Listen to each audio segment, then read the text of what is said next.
Thank you and good morning. This is the Buzz of Madison County. The world we live in is ever changing, from transportation to electronic technology and now even food. First, the higher-end food establishments were doing it, and then some of the chain restaurants started following suit.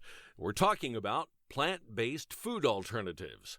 And now, even your sweet tooth can enjoy the benefit of vegan donuts.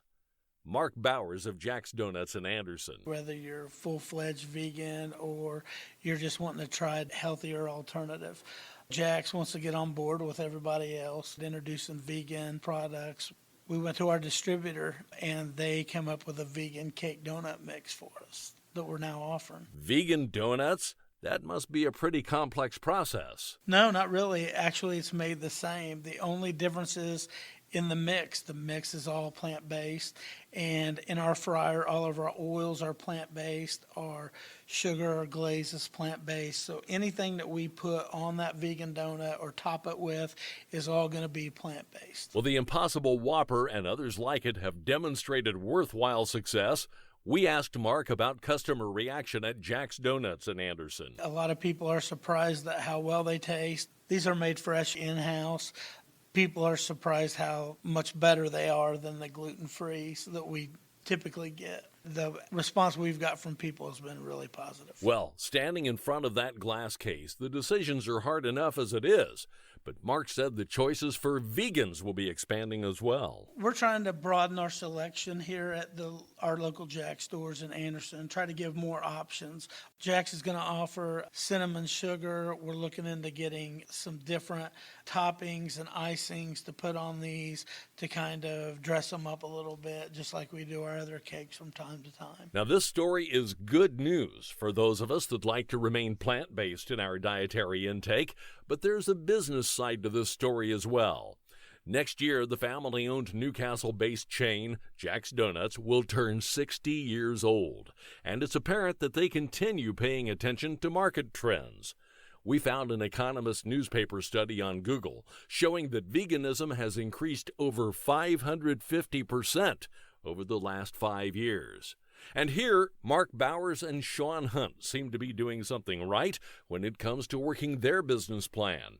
After opening their franchise location on University in Anderson, they soon were opening their second location on the south side of Anderson at Enterprise.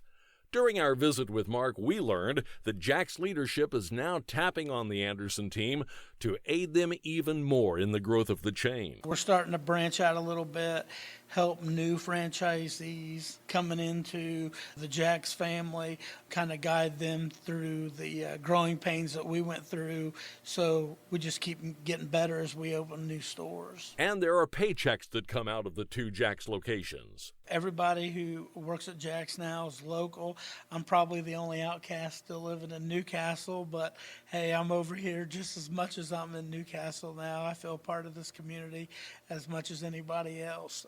We currently have about 19 people on staff, including bakers. Making life in our community even sweeter, even healthier, and recently voted best in Madison County, Jack's Donuts of Anderson.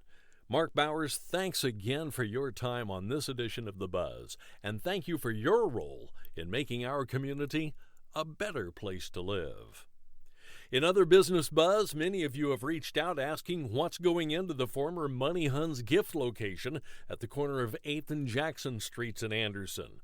Well, we checked in with the city, and at the City Council meeting February 13th learned that it's being remodeled to soon be the new home of Charles Street Associates. That's a commercial property management group that for several years has occupied office space in the 10-story First Merchants building, or you may know it as the First Savings Tower. They're reportedly investing an additional significant amount of dollars in remodeling of the interior to accommodate the office space for themselves and possibly some other tenants. In case you haven't heard, Keg and Bottle is investing more in Anderson. That packaged liquor company is said to be relocating one of their stores from South Meridian Street in Anderson to the former Barron's Paint Spot location at 219 East 14th Street. We're told that in addition to their retail space, the new location will also accommodate office and meeting space.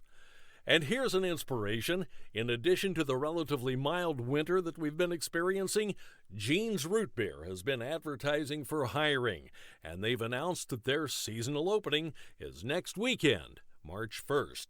Spring is just around the corner. We urge you to support these small businesses mentioned in today's buzz, as well as the others in your community. Your community's future depends on it. Photos and audio of this and past editions are available on our Facebook page at The Buzz of Madison County. Thanks for listening. In Madison County, I'm Brett Busby, and that's the latest buzz.